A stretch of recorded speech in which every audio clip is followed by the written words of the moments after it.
बीमारी तो है, इसीलिए कहा जाता है। बीमार हो तो जानवरों के डॉक्टर के पास नहीं जाओगे आप, मान्यवर, या पीएचडी के पास नहीं जाओगे। SEBI is not looking into the shell investment. The shell investment has to be looked by the government of India, other investigation agencies. इसमें ईडी आनी चाहिए, इसमें रॉ भी होना चाहिए, क्योंकि बाहर के देश का पैसा अपने देश में आया। कौन सा पैसा है? चाइना का है, पाकिस्तान का है, ड्रग मनी है, आतंकी मनी है, नोबडी नोज। फिर मैं आपसे आपकी बात को और स्पष्ट किया देता हूं।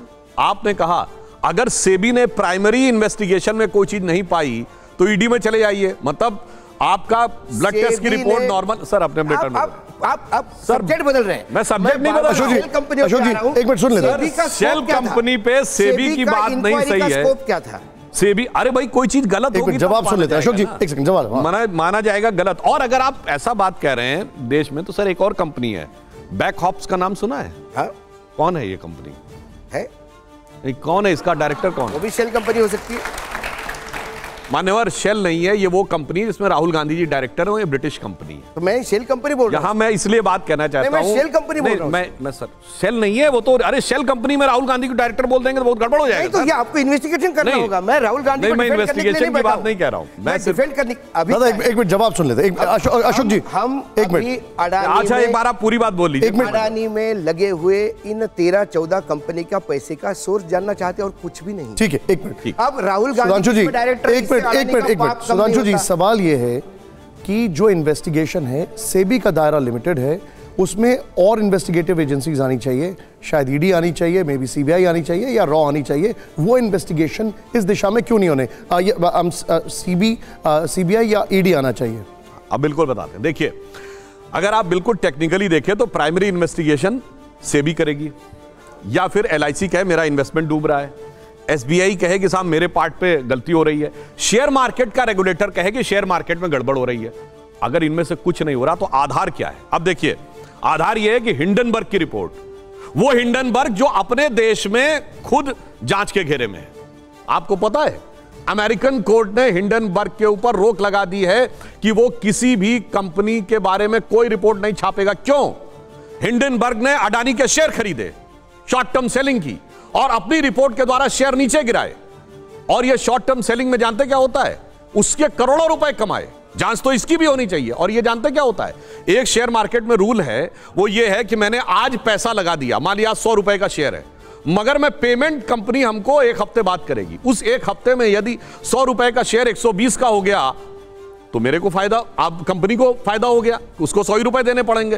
पर अगर शेयर 50 का हो गया तो आपको फायदा हो गया। Short selling. ये बताइए, शॉर्ट सेलिंग में मैं तो पूछना चाहता हूं, हिंडनबर्ग ने अडानी के शेयर खरीदे ठीक रिपोर्ट लिखने से पहले, और उसके बाद जब शेयर धड़ाम से नीचे गिर गए तो करोड़ों रुपया कमाया कि नहीं? वो पैसा कौन कमा रहा है? वो किसके पास आ रहा है? अशोक जी एक सेकंड। हिंडनबर्ग ये शॉर्ट सेलिंग कंपनी, ये कंपनी धंधेबाज कंपनी है, ये इन्वेस्टिगेशन एजेंसी नहीं है, ये विसल ब्लोअर नहीं है।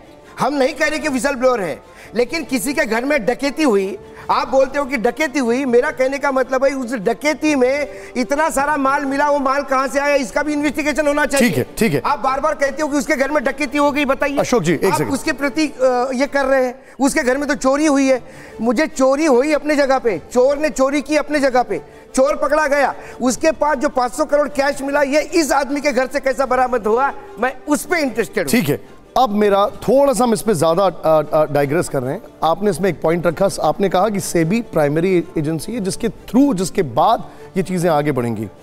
मैं आपसे एक सवाल पूछता हूं, राहुल की सदस्यता जाने के बाद बीजेपी ने एक प्रेस कॉन्फ्रेंस की जिसमें आरोप लगाया कि बड़े बड़े वकीलों की फौज है, फिर भी अदालत का दरवाजा नहीं खटखटाया जा रहा है। कांग्रेस ये कहती है कि उनका अंदरूनी मामला है, इससे बीजेपी को क्या है?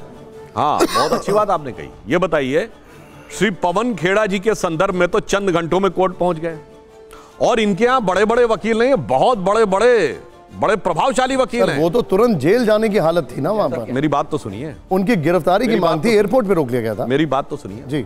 यहां तो वो उस लेवल के वकील है जिन्होंने आतंकवाद के आरोपियों के लिए रात को 2 बजे सुप्रीम कोर्ट खुलवा दिया था। आज 1 हफ्ते तक कोर्ट ही नहीं जा रहे। अब या तो ये कांग्रेस की कोई राजनीतिक रणनीति है, या फिर ये कांग्रेस के परिवार के अंदर की कोई कूटनीति है कि कुछ लोग राहुल गांधी को सलाह दे रहे हो कि भाई आप कोर्ट मत जाइए, आप जेल चले जाइए, आप शहीद हो जाएंगे, और उसमें उनको राजनीतिक रूप से शहीद करना चाह रहे हो, वॉट एवर द रीजन। अब या तो उनकी स्ट्रेटजी है या कॉन्स्पिरेसी है, तो कोई कांग्रेस का व्यक्ति बता सकता है।